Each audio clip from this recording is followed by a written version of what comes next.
Welcome back to POL, and of course we're moved inside here into the weather center. You disrupted me. I'm sorry. He's got a weather forecast he's got to work on. No, you don't. You're prepared for the week. I know. Right? You know I'm kidding. Are you into what you're about to do? Like, are you psyched? I am, but before I get to that, you remember last year, Summer of the Chicken? And then everywhere we went was chickens. Crazy, right? But you know that was started just randomly by the people. Right. You got a chicken in the mail. I got a chicken. They started sending more. It became a thing. Every town, chicken. Right. So I don't want you to think, oh, this year they all sat down and they thought, how could we do better than chickens? Well, I suggested ducks, and you said no. So you don't know the story, right? This is pure honesty. Go ahead, honestly. Go ahead. So this was an inflatable that was in the WNEP backyard. Okay. It was a leprechaun. Right. I put them up periodically in the backyard. Right. This was in March. Right. It was ripped apart by a storm. Okay. I'd say early March. All right. And I said, listen, I'm not going to get another leprechaun. There's too much red tape here at a business where you have to fill out all these forms. I said, I'm done. Right. Guess what people did? They started sending me leprechauns. And not only leprechauns, then all sorts of, here comes, Memorial Weekend. Here comes summer in June. All the red, white, and blue blow-ups, Red, white, and blue blow-ups. Right. So then it became... Inflate and donate. Yeah, so then we came up with this idea, but I want you to know it was like the rubber chickens. It just happened organically and natural. All right, before we get into the meat and potatoes of the ride, you expect people now to blow up things, do things, what? Everybody has inflatables. Right. It could be a snowman. It could be Santa Claus. Right. I'm saying, when we come to all these towns on the bike ride, right, get it out, stake it in the ground, and if I see an inflatable, I'm going to stop. I'm going to stop. You're not going to go far, because you're going to be stopping off. The people are going to go crazy. Won't that be great to see all over the viewing area, Halloween and pumpkins and snowmen? It'll be cool. So you want people to show up. You want people to have an inflatable, and it's all for a good cause. Yeah, what you and I have worked with forever. Yeah, so this is a way to get people into it. Have a little fun. And here's $1, here's 10, here's 20. So it all goes to St. Joe's. And the inflatables that we got from the people, they're going to be raffled off too. So no waste at all. Awesome. Yeah. Go Joe 27. Did you think 27 years ago, A, you'd still be doing it, and B, to be so popular? And I say this every year. It was just me trying to do. I tend to be a hyper guy. I have a hard time relaxing. It's a problem. Right. Yeah. So when I was a teacher and I worked here part-time, I'm like, I got to do something in the summer. I work part-time at WNEP. Let me put together this charity bike ride. Right. And I just thought that would be it.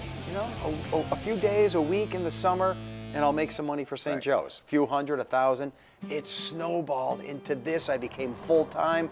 Now the station fully supports it, employees like you, and now it's a gigantic thing. It's our way of meeting the people. And live TV from the morning, right? The morning, the noon. You have Chelsea following you around with the camera, Dude, look at the gray hair. I'm 58 and a half. I'm up at 4 a.m. I bike all day. I do live news in the morning, live news at noon, bike all afternoon, live news in the evening. Hopefully get to bed by 8, 9 o'clock. Do it again the next day. I'm not complaining, but it's a long day. So you must really be happy to see me, because I'm the end of your day. Yeah. I give you a sweaty hug. And you help. You know you do. But a 13, 14-hour day. That's hard. I can't imagine doing it. And that's, of course, the physical workout.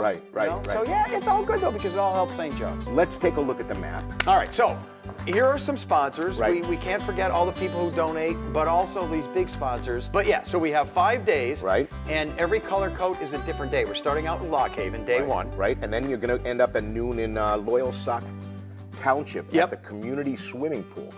The noon shots are almost just as important as anything that happens, because people stop their day to come and see you. Jake, what you're about to say is, my personality. I don't know where I'm stopping. Okay. They tell me every day. I get a blank look on my face. I don't listen. Right. It makes it harder for me knowing all the things I have to do, so I block it out. I don't know where I'm going until that day. Well, I really people don't. can find this on the internet. Yeah, they really can. Right? And I don't mean to be dismissive, but I don't plan ahead because I don't want to. Nope. But then I guess then you're going to be going. Yes, we're finding out together. We're going to find out together. Then you're going to start at Hughesville at noon and then end up in Milton, where I'm telling you, the people are ready to join you. We love at the Western Brown Coast. Avenue Park.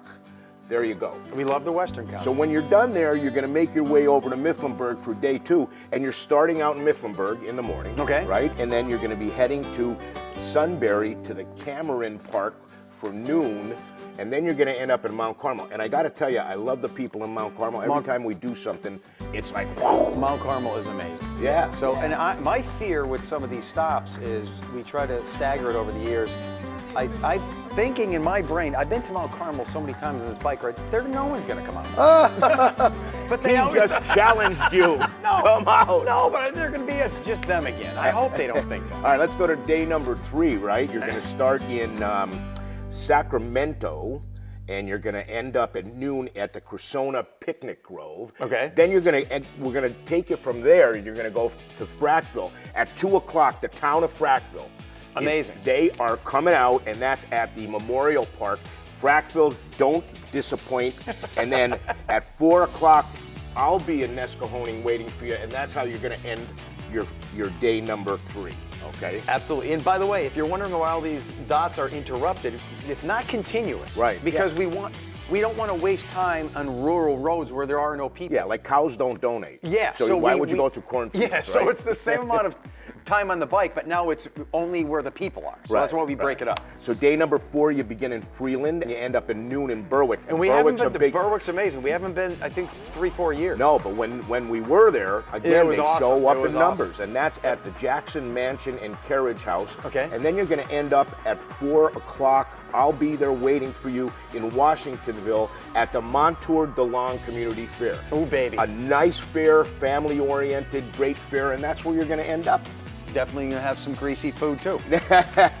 So then you're going to probably go home that night, I would imagine, I think right? Thursday night, Yeah. I'm actually going to get to go home, Right. which is a big, when you spend, like I said, 14-hour days and you're in a hotel, it drags. Right. So I can't wait to, go home and hug then the dog. The next morning, you're going to start out in Carbondale. I said hug the dog. Why didn't you say, what about your wife?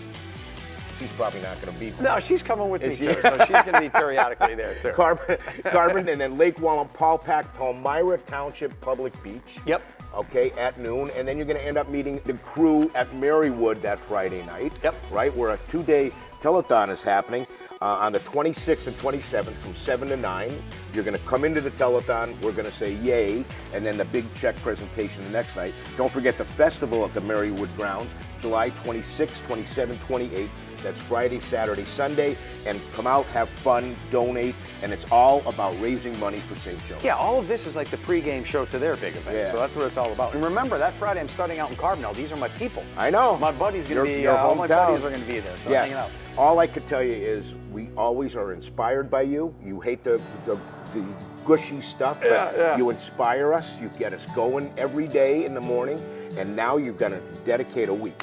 And they're selling hats and T-shirts That along is the awesome way, for you to right? say. So we have T-shirts, hats along all the stops. Yep. This is a good way to support the bike ride. And remember, inflate and donate. We're selling little beach balls and any inflated device you can bring out on the ride. Look, just we for me. appreciate it. Just for me. Come on, baby. Inflate and donate. That's what it's all about, my friend. Joseph, I look forward to working with you, but God bless you, man. Get out there, do it for us. You all got right? it. You got it. Do it I for love us. it. I love it. All right, we're going to take a short break, and we're going to Wait. wrap things up at POL. We're going to play ping pong with the ball before you go. Okay, Here we ready? It doesn't bounce. Goodbye. We'll be right back.